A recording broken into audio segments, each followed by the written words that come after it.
we gotta wait and see. We can't overstep our boundaries. We don't know what is next. So we just gotta go to the drawing board and my phone stay on, and we ready for whoever. WBO champion Bud Crawford said he wants to be an active champion. He wants to fight 2 or 3 times a year.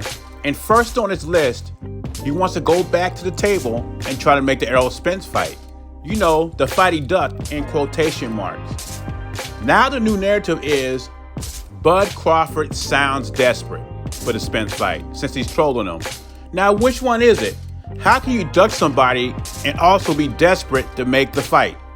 Make it make sense. If the Spence fight cannot be made, and more than likely most people think it cannot be made, where's Crawford gonna get his second fight?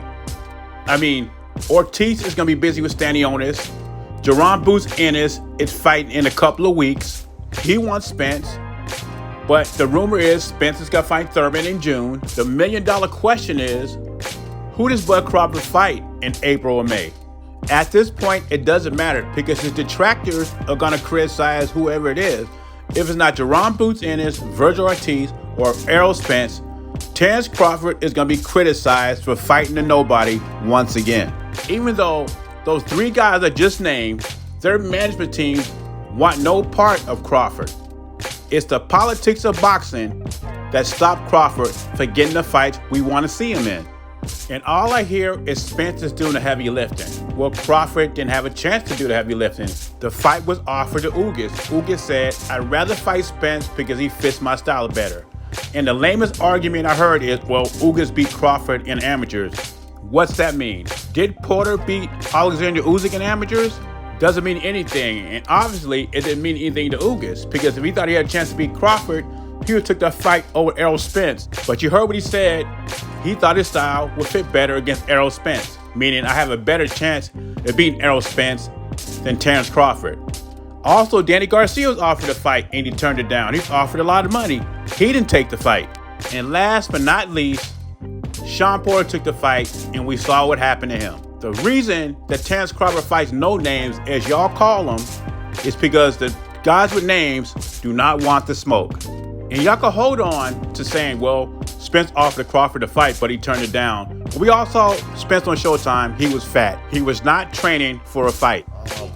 In my opinion, he still has everything necessary to become champ again. I'll get him in the gym and look at him, assess his game, and I think he'll be back to the top.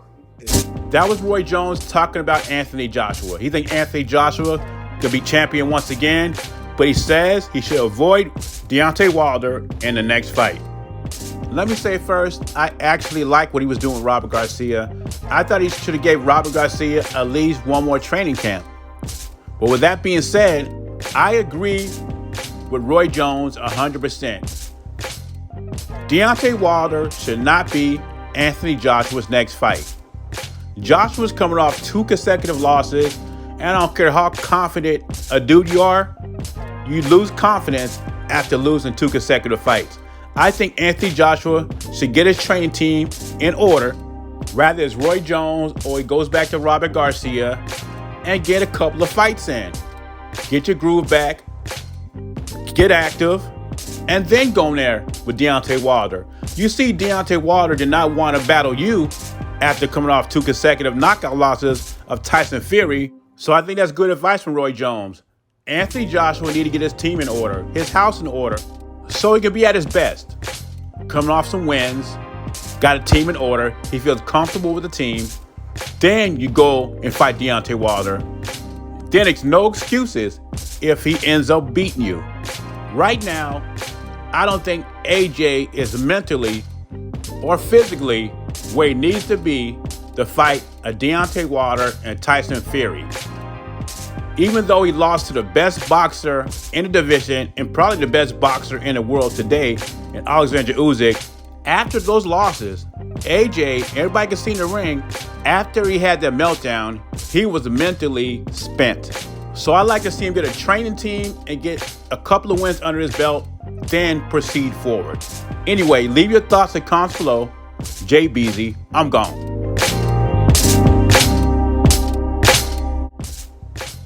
Peace.